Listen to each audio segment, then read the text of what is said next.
Nintendo just loves nostalgia, and they're showing us how much they love it with the release of the SNES Classic. We all know that the SNES Classic is much smaller than the original Super Nintendo and is loaded up with 20 of our favorite games. But there are plenty of other lesser-known facts about the console. Both modern and retro gaming collide in this blast from the past. Before we begin, hit that subscribe button to stay up to date with all of our content and ring that bell to become part of our notification squad so you never miss a video. Without further ado, here are 10 SNES Classic facts that you didn't know.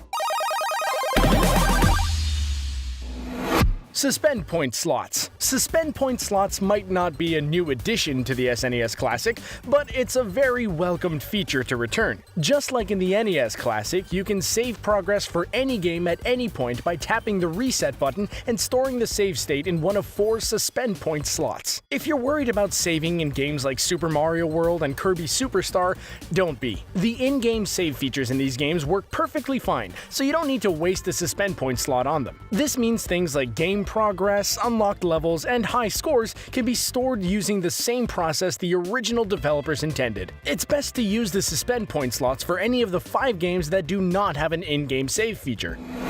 Backwards compatible controllers. That's right. If you're a proud owner of an NES Classic and never invested in a second controller, you can just use one of the SNES Classic controllers and it'll work just like a charm. The D-pad, select, start, and B and A buttons are mapped correctly, while the Y button maps to A and the X button maps to B on the NES Classic. L and R are useless on the controller, but you get 2 A and B buttons, which is pretty good for button mashing. The NES Classic controllers are also forward compatible with the SNES Classic, but it's a pretty useless feature with the missing face and shoulder buttons, unless you want a challenge.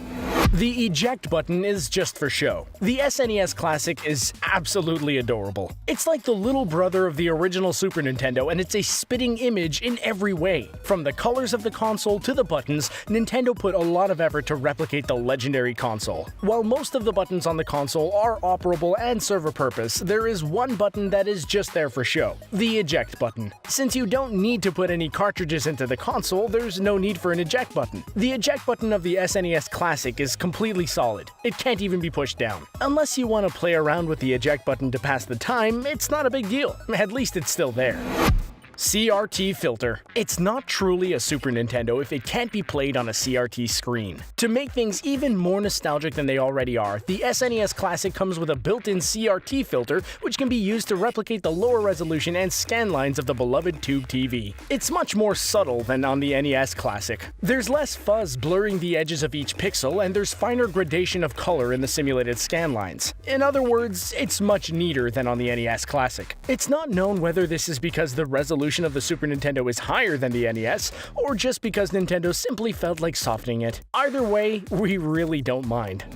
Gameplay screensaver. An interesting new feature in the SNES Classic is the ability to use your own gameplay footage as a screensaver. If you leave the system on for a few minutes without pressing a button, an animated Mario figure will appear on the screen and replay footage from the last minute before one of the saved suspend points. The screensaver can also play the title screens from one of the 20 games on the system. While this can be super confusing to watch after leaving your game unattended for a few minutes, it's awesome that you're essentially watching yourself play. The chords are very short. What if we told you some parts of nostalgia aren't great? It's an amazing feeling to relive your childhood and have those memories rush back, but it wasn't perfect. A good example of this would be the length of the chords for the SNES Classic controllers. Measuring at slightly more than 4.5 feet, these chords are tiny and significantly smaller than the original Super Nintendo controllers. This doesn't seem like a big deal, but you may find yourself sitting on the floor more to play instead of leaning back comfortably on your couch, depending on your setup. Also, these cords can get tangled up very easily, which is something we all forgot can even happen due to modern wireless controllers. The European and Japanese version is so much cooler. This may be completely subjective, but most of us would agree that the European and Japanese version of the Super Nintendo is much more appealing. Just look at the thing! It's an absolutely gorgeous replica of the Super Famicom design released in those regions. Released as the Nintendo SNES Classic Mini, this console is a mouthful to pronounce, but it will most certainly be turning heads. It's packed with some colorful buttons and the iconic Super Famicom logo on the upper right of the console. If you want to get your hands on one of these models in North America, you'll probably have to pay a pretty penny.